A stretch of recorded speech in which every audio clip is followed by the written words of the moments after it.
Hello everyone. विद्यार्थी मित्रांनो, आजच्या लेक्चरमध्ये पुढचे काही मल्टिपल चॉईस क्वेश्चन आपण डिस्कस करणार आहे. काय आहेत बघा, MCQ.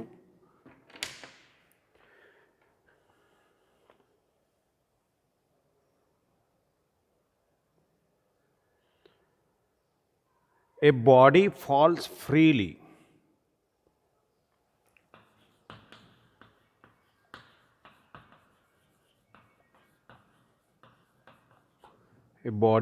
freely from rest. It covers as much distance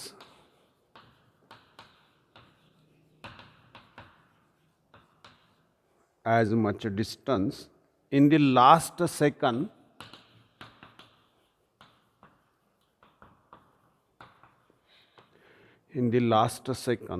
of its motion.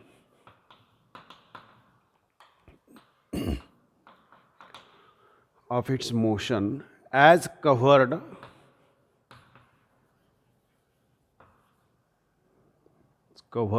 in the first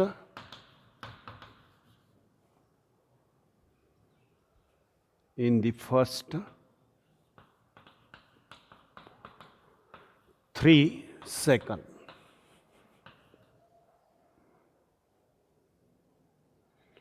The body has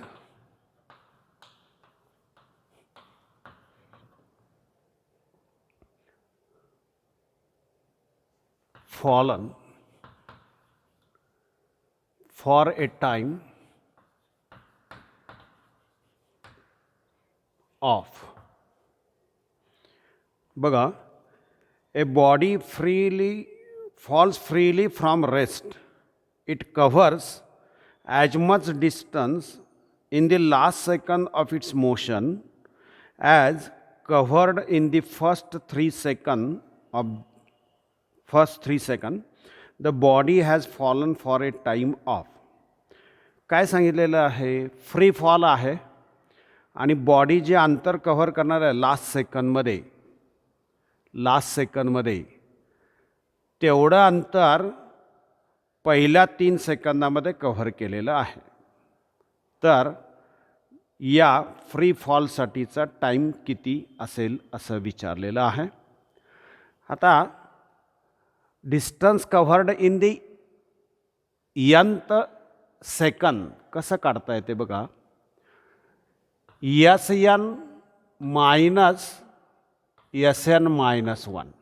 yes म्हणजे डिस्टन्स आहे, ते आपणाला या ठिकाणी कॅल्क्युलेट करायचं आहे. SN म्हणजे n एवढ्या टाईममध्ये कव्हर केलेलं अंतर आणि त्याच्या अगोदरचा जो टाईम आहे 1 न वजा करायचा.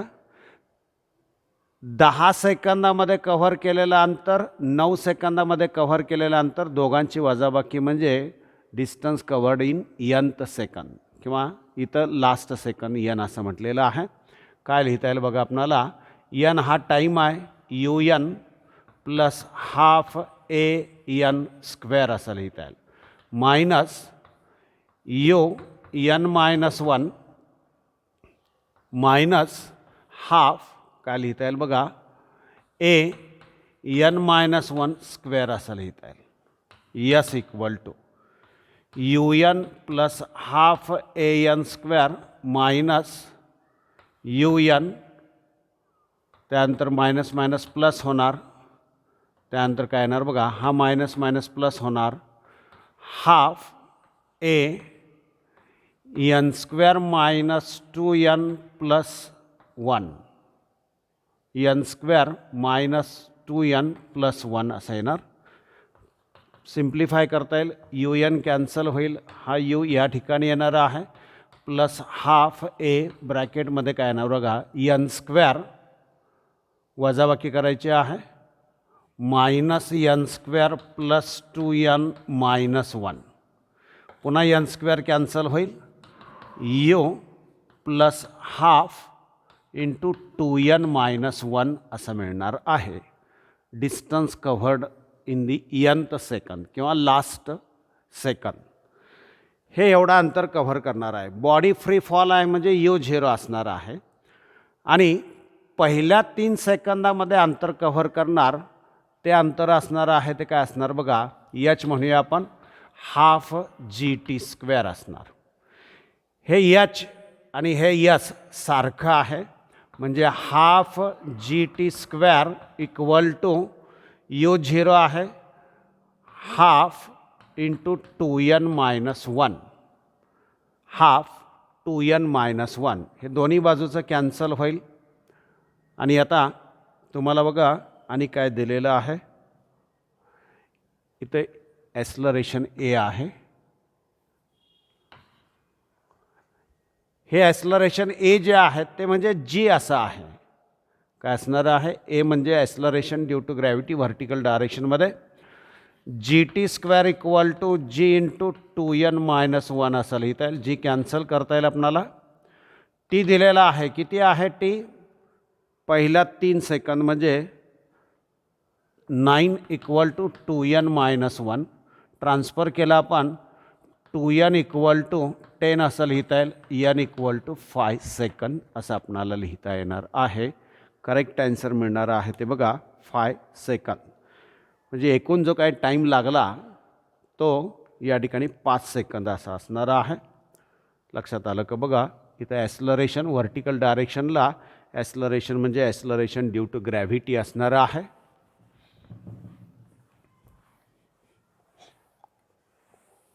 नेक्स्ट बघा काय सांगता येतोय आपणाला.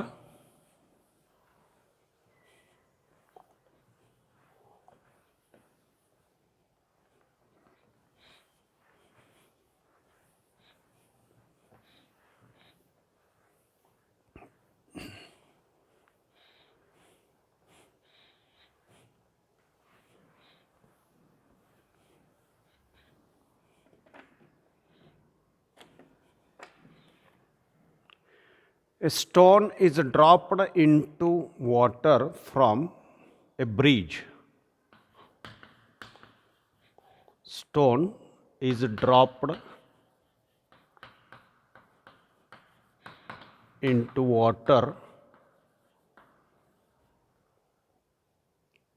from a bridge. 44.1 meter above the water. Above the water. Another stone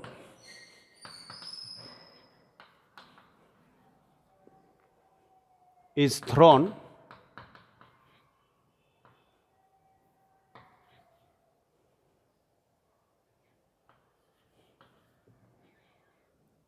vertically downward.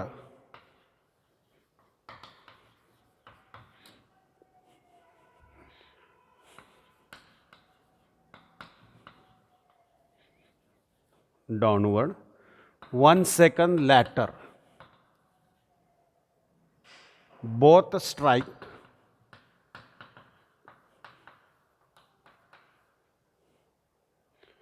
the water simultaneously.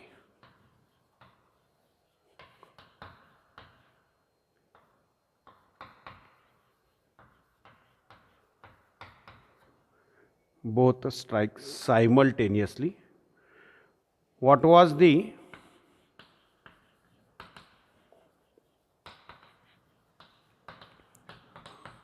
initial speed of second stone? काय सांगितले बघा, a stone is dropped into water from a bridge 44.1 meter above the water. Another stone is thrown vertically downward 1 second later. Both strikes the water simultaneously. दोन्ही दगड एकाच वेळेला पडणार आहेत. What was the initial speed of the second stone? What was the initial speed of the second stone? पहिल्या स्टोनला जो काही वेळ लागणारा आहे तो आपण कॅल्क्युलेट करणार. कसा कॅल्क्युलेट करणार बघा, T इक्वल टू आपल्याला फॉर्म्युला येणार आहे √2h/g. आपल्याला माहिती आहे h = ½ GT² इक्वेशन आहे आपल्याकडं. ut u0 असणार आहे ½ GT², त्याच्याप्रमाणे 2h/g असं लिहिता येईल. आपणाला टोटल टाईम काढता येईल. 2h किती आहे बघा, 44.1/9.8.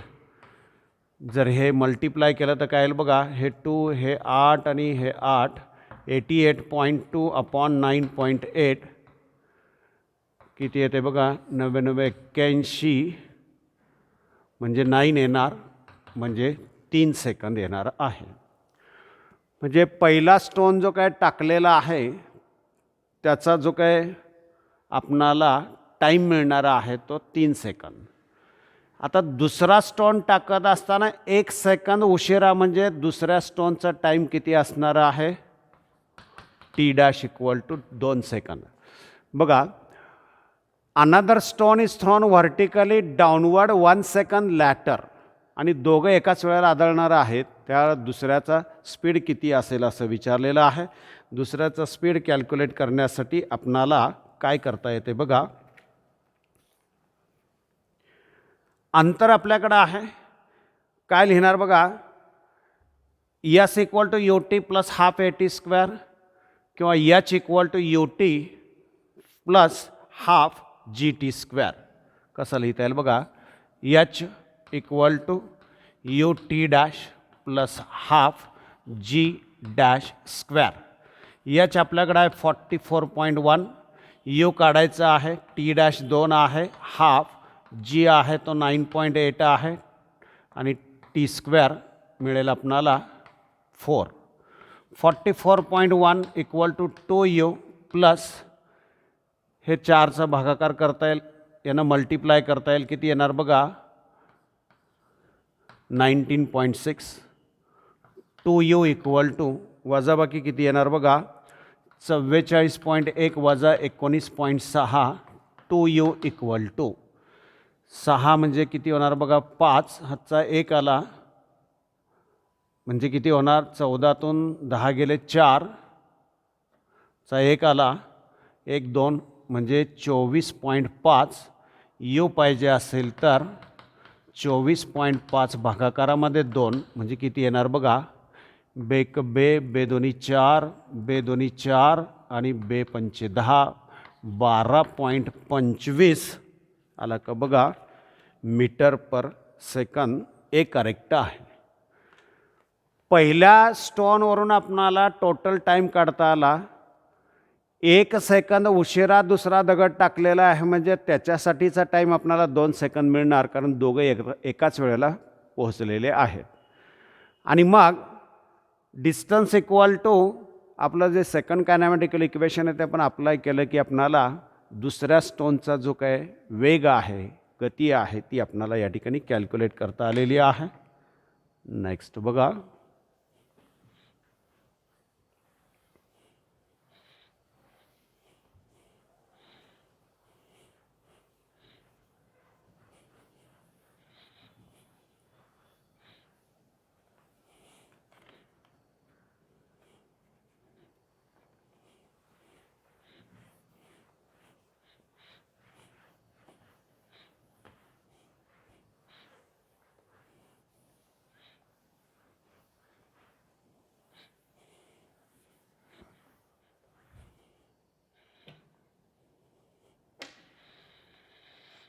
an iron ball and a wooden ball of same radius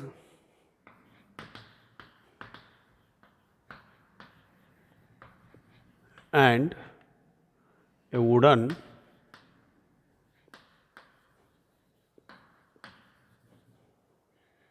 of same radius are released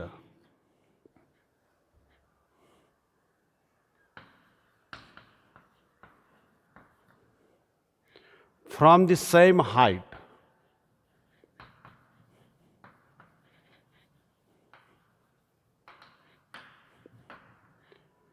in vacuum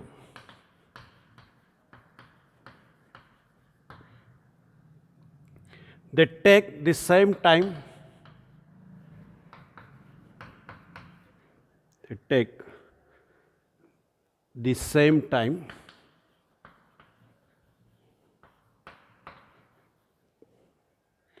to reach the ground, to reach the ground. The reason for this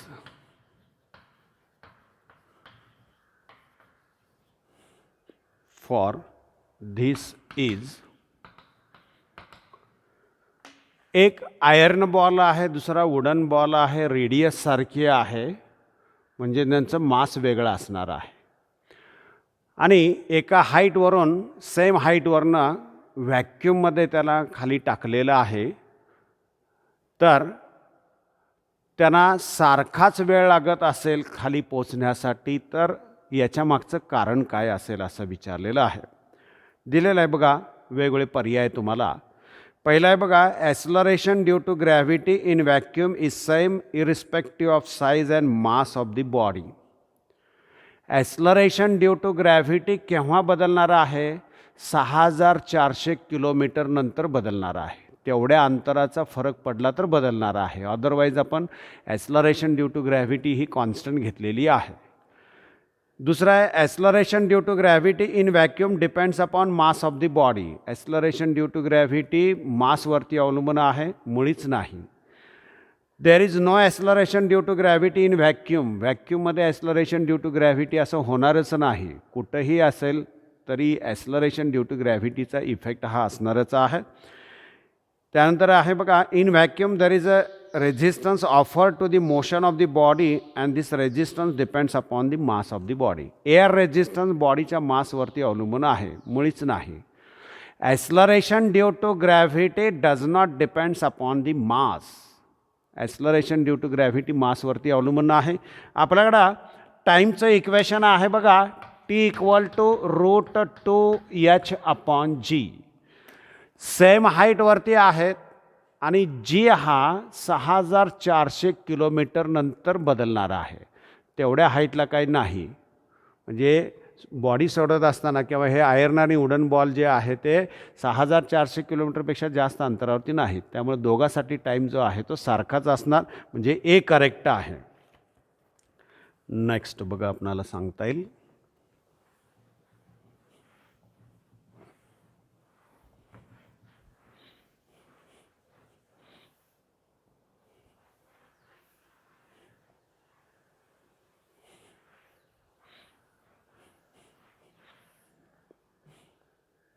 next काय आहे बघा, a body is thrown vertically upwards.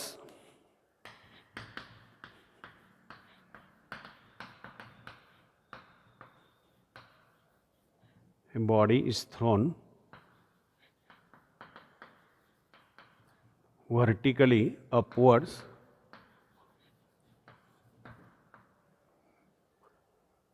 if air resistance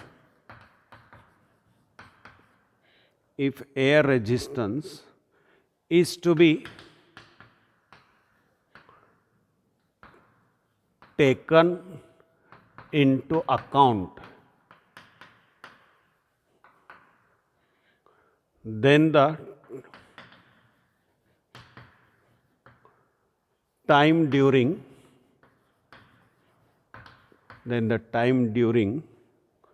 which body rises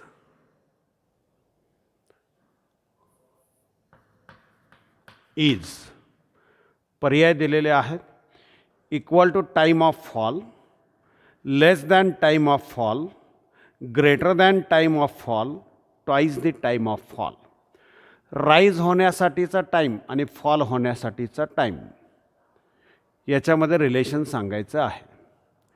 आता body जर वरच्या दिशेमध्ये ए एवढ्या ॲक्सलरेशननं आपण टाकली असेल, तर वरच्या दिशेमधलं त्याचं जे ॲक्सलरेशन आहे ते G+A. खाली येत असेल तर मात्र जी मायनस ए. त्यामुळे वरच्या दिशेमधला जो काही टाईम आहे तो आपणाला लिहिता येईल या ठिकाणी T1 असं समजलं आपण.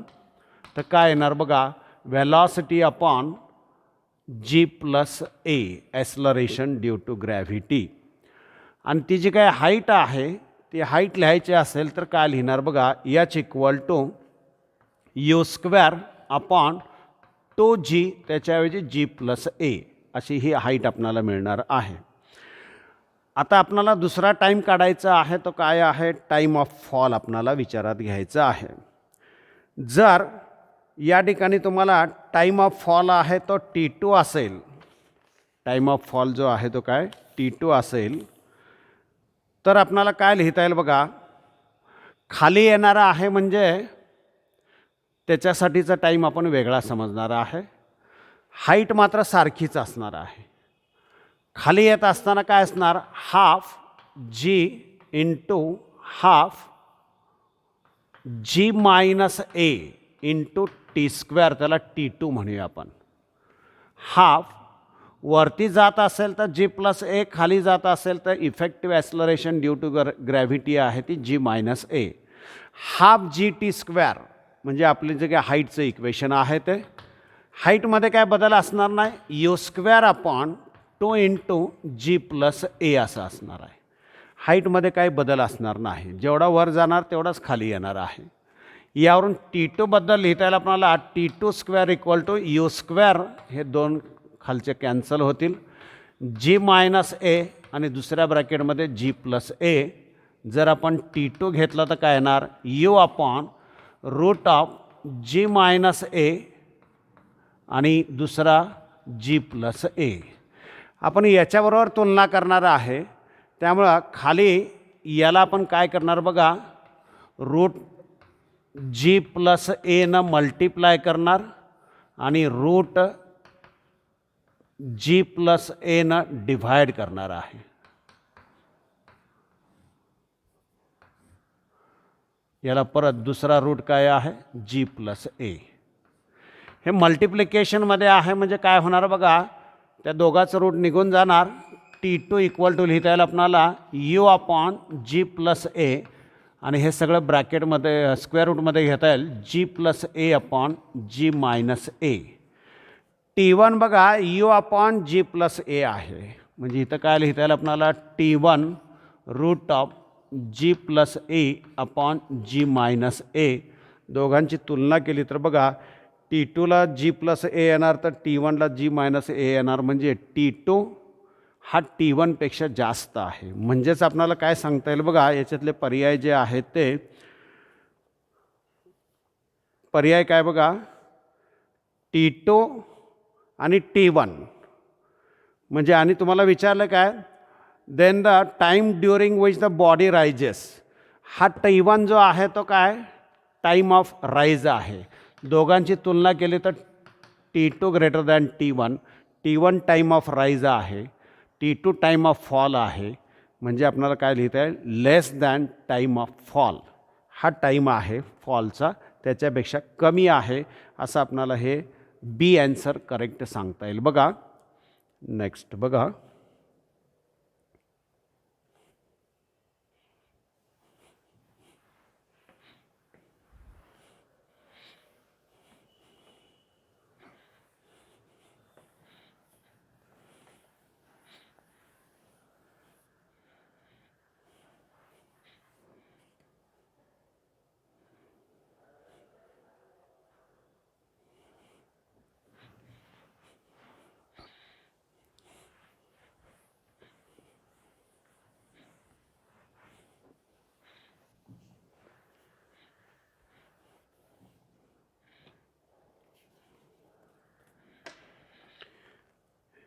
नेक्स्ट काय सांगितलं बघा, a ball P is dropped.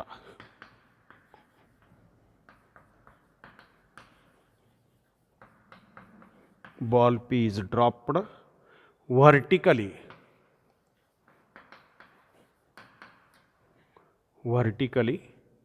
and another ball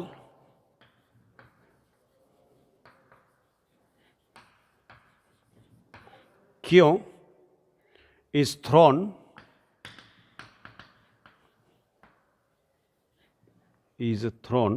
horizontally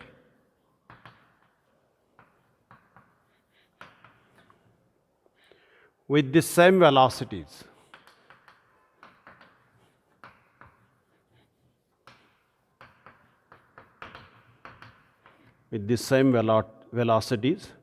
from the same height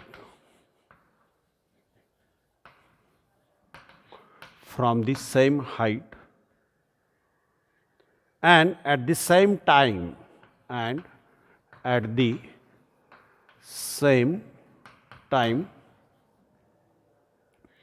if air resistance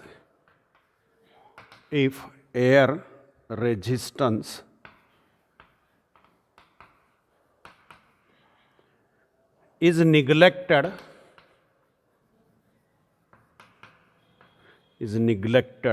then काय सांगता येते बघा. A ball P is dropped vertically and another ball Q is thrown horizontally. एक direct खाली टाकलेला आहे, दुसरा आडव्या दिशेमध्ये टाकलेला आहे. Same velocities from the same height and same time. Air resistance जर निग्लेक्ट केला तर तुम्हाला 4 पर्याय दिलेले आहेत. The ball P reaches the ground first. P पहिल्यांदा पोचणार. Ball Q reaches the ground first. Q पहिल्यांदा पोचणार. तिसरा आहे both reach the ground at the same time. दोन्ही जे आहे ते एकाच वेळेला पोचणार. आणि चौथा आहे the respective masses of the 2 balls will decide the time. त्या 2 बॉलचं मास कमी जास्त जे असेल त्याप्रमाणे तो टाईम ठरवला जाईल असं म्हणतात. मात्र टाईमबद्दलचं इक्वेशन आहे सेम हाईटवरून आपण जर सोडले असतील √2h/g म्हणजे दोघाला सारखाच वेळ लागणार आहे. दोघाला सारखाच या ठिकाणी वेळ लागणार आहे. व्हर्टिकली डाऊनवर्ड असेल किंवा हॉरिझॉन्टल डायरेक्शनमध्ये टाकला असेल. t √2h/g. h सारखा आहे, g सारखाचा आहे दोघाला, त्यामुळे टाईम दोघाचा सारखा म्हणजे करेक्ट आन्सर सी मिळणार आहे. नेक्स्ट बघा.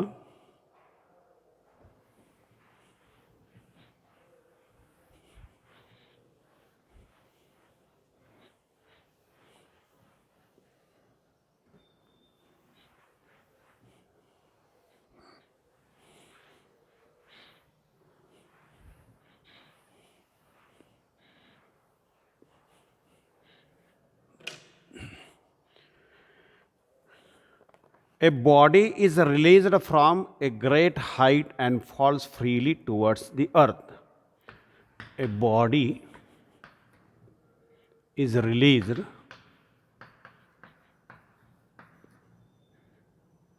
from a great height and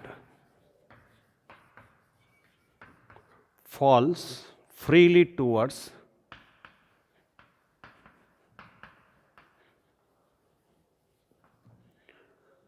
the earth. Freely towards the earth. Another body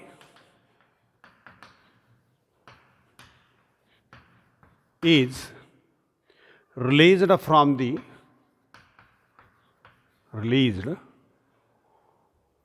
the same height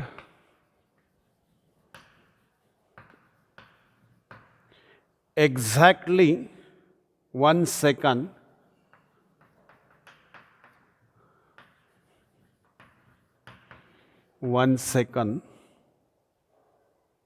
later.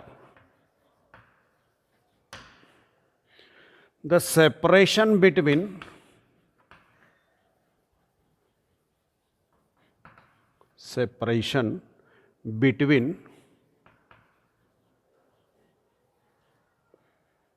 the 2 bodies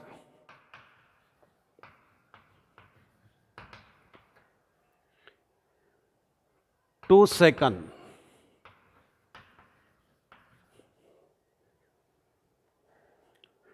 2 seconds after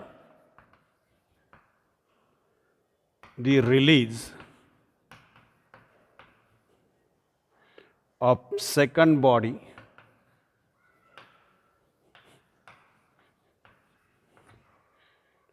is, problem बघा लक्षात आला का? A body is released from a great height and falls freely toward the अर्थ. एका उंचीवरून, जास्त उंचीवरून body खाली टाकलेली आहे, फ्री फॉल आहे. दुसरी बॉडी जी आहे ती त्याच हाईटवरून एक सेकंद उशिरा टाकलेली आहे. आणि आता मग काय विचारलं त्यांनी? The separation between two bodies 2 second after the release of the second body. दुसरी बॉडी टाकल्यानंतर या दोन बॉडीमधलं जे काही सेपरेशन आहे ते विचारलेलं आहे. सेपरेशन यस इक्वल टू लिहिता येईल आपल्याला. दोघांची सुरुवातीची वेलॉसिटी असणार आहे ती 0, हाफ जी T2 square minus T1 square असं लिहिता येईल. हाफ जी बघा आपणाला या ठिकाणी 9.8 असा घेता येणार आहे. आणि आता दुसरी बॉडी 2 सेकंद असेल बघा, 1 सेकंद लॅटर, 1 सेकंद उशिरा, आणि सेपरेशन विचारले 2 सेकंदानंतर. म्हणजे पहिल्याचं टाईम किती असणार आहे? 1 जादा म्हणजे 3 सेकंद. म्हणजे काय लिहिणार आपण या ठिकाणी? 9 मायनस या ठिकाणी 4 असं लिहिता येईल. यस इक्वल टू 4.9 इंटू 5 किती येईल बघा? 5 9 45, 4 20 आणि 4 24.5 मीटर. म्हणजे डी करेक्ट आहे. नेक्स्ट बघा,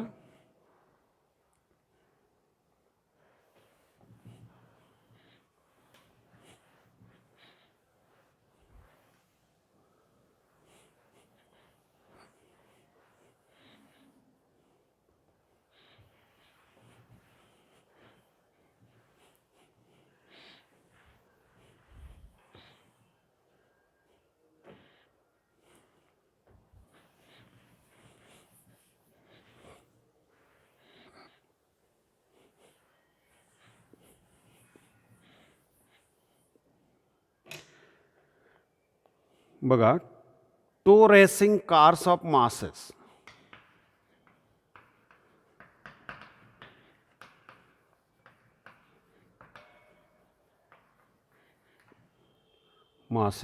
M1 and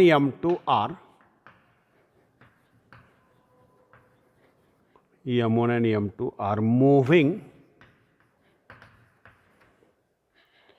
in circles of radii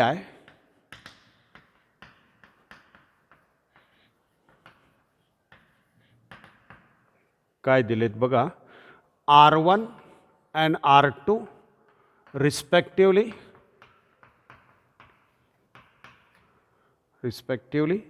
Their speeds are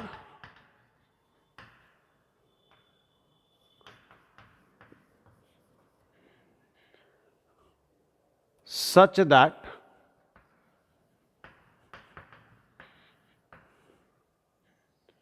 each makes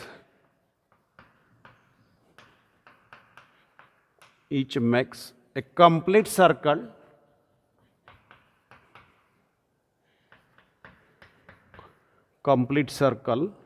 in the same duration of time.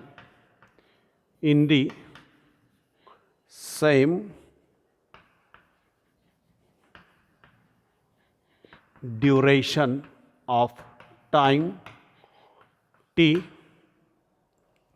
The ratio of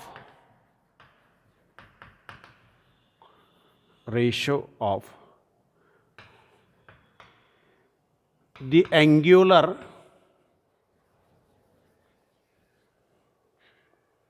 speed of first to the second car is. काय सांगितले बघा? 2 racing cars are of masses M1 and M2 are moving in a circle of radii. दोघांचे radius वेगळे, R1 and R2 respectively. Their speeds are such that, त्यांचा speed कसा आहे बघा, such that काय सांगितलेलं आहे, each makes a complete circle in the same duration of time T, आणि याच्यावरून आपणाला अँग्युलर स्पीडचा रेशो विचारलेला आहे. बघा अँग्युलर स्पीड म्हणजे काय, 2π/t. एका रोटेशनमधला अँगल आहे तो 2π, त्याला करस्पॉन्डिंग टाईम आहे तो पिरियॉडिक टाईम, दोघाचा सारखाच आहे, अँगल बदलायचं काही कारण नाही. सर्कल लहान मोठं असलं तरी टोटल अँगल हा 2πच येणार. लहान सर्कलला टोटल अँगल 2π, मोठ्या सर्कलला सुद्धा टोटल अँगल आहे तो 2πच असणार आहे. म्हणजे या दोघांचा W1/W2 = 1 असा रेशो येणार आहे बघा, म्हणजे सी करेक्ट आहे.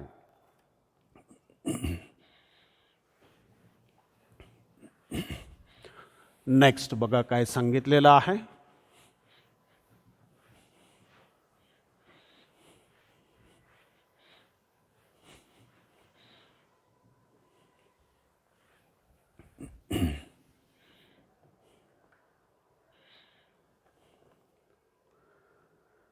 A body of mass m is moving. Mass m is moving in a circle of radius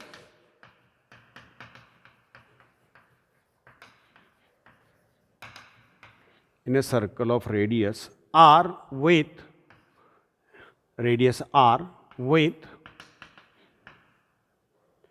a constant speed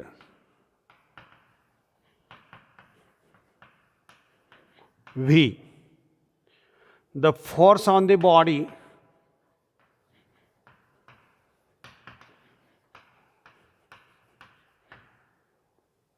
is mv²/r and is directed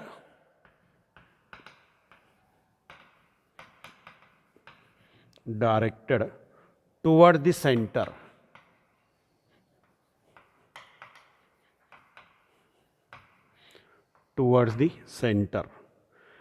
What is the work done by this force? What is the work done by this force in moving the body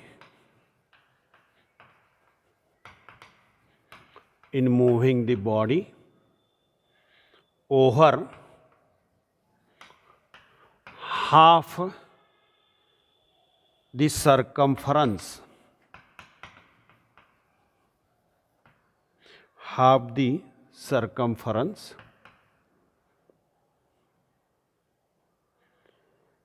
circle.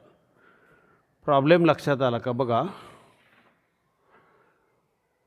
एक body आहे मास m आणि या circular ऑर्बिटमध्ये फिरणार आहे, ज्याची radius आहे ती r आहे. बॉडीचं मास आहे ते m असं आहे, त्याच्यावरती ॲक्ट होणारा force mv²/r toward the centre असा आहे. तर हाफ रोटेशनमध्ये समजा ए पासून इथं बीकडं आला असेल तर वर्क डन किती असेल. सर्क्युलर मोशनमध्ये असणाऱ्या पार्टिकलची बॉडीची वेलॉसिटी ही अलॉंग टेंजंट आपण दाखवतो, म्हणजे इथं असणार आहे. फोर्स इथं असेल तर वेलॉसिटी असणार आहे, त्याच डायरेक्शनमध्ये डिस्प्लेसमेंट असणार आहे. बघा फोर्स आहे तो along the radius toward the centre आहे. डिस्प्लेसमेंट किंवा वेलॉसिटी अलॉंग टेंजंट आहे. वर्क डन पाहिजे आपणाला F⁻.S⁻ किंवा Fs cos θ असं म्हणतो आपण. फोर्स आणि डिस्प्लेसमेंट या ठिकाणी बरोबर एकमेकाला परपेंडिक्युलर आहेत, म्हणजे अँगल 90 आहे.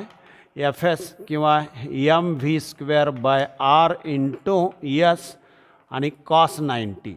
cos 90ची व्हॅल्यू आहे ती 0 आहे. त्यामुळं work done in circular motion is always zero. Body गोल फिरत असताना सेंट्रिपिटल फोर्सचं वर्क डन जे आहे ते नेहमीच झिरो येणारं आहे. Half rotation, 2 rotation, 1 rotation, quarter rotation असेल किंवा इन्फायनायटेसिमल रोटेशन असेल, फार कमी अँगलमधनं असेल, सगळ्या ठिकाणी वर्क डन आपल्याला काय मिळणार आहे? झिरो मिळणार आहे. नेक्स्ट बघा.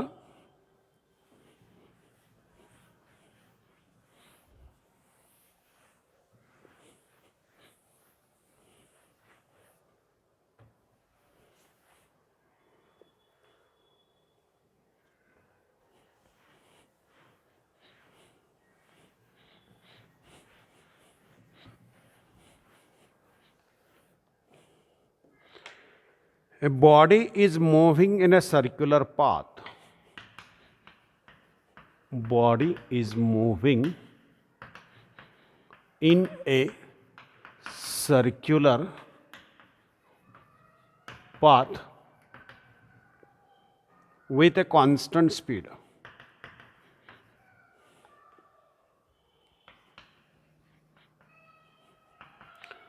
Constant speed. इट हॅज काय असेल बघा. पर्याय दिले तर अगोदर आपण वाचूया. बॉडी आहे सर्क्युलर मोशनमध्ये, कॉन्स्टंट स्पीडमध्ये UCM आहे. एक कॉन्स्टंट वेलॉसिटी पहिला पर्याय, दुसरा कॉन्स्टंट ॲक्सलरेशन, तिसरा an acceleration of constant magnitude आणि चौथा an acceleration which varies with time. UCM असेल तर त्याची व्हॅलॉसिटी कॉन्स्टंट असणार नाही आणि व्हॅलॉसिटी अलॉंग टँजंट आहे, त्यामुळे व्हॅलॉसिटी ही काय होणार आहे? सतत बदलणार आहे. ॲक्सलरेशनसुद्धा बदलणार आहे. बघा डायरेक्शन, प्रत्येक ठिकाणी ॲक्सलरेशनची डायरेक्शन काय वेगळी आहे. मात्र मॅग्निट्यूड A=v²/r. व्ही कॉन्स्टंट आहे, आर कॉन्स्टंट आहे, म्हणजे ॲक्सलरेशनची मॅग्निट्यूड कॉन्स्टंट आहे. म्हणजे करेक्ट आन्सर आपल्याला सी मिळणार आहे. करेक्ट आन्सर आपल्याला काय मिळणार आहे? सी असं मिळणार आहे.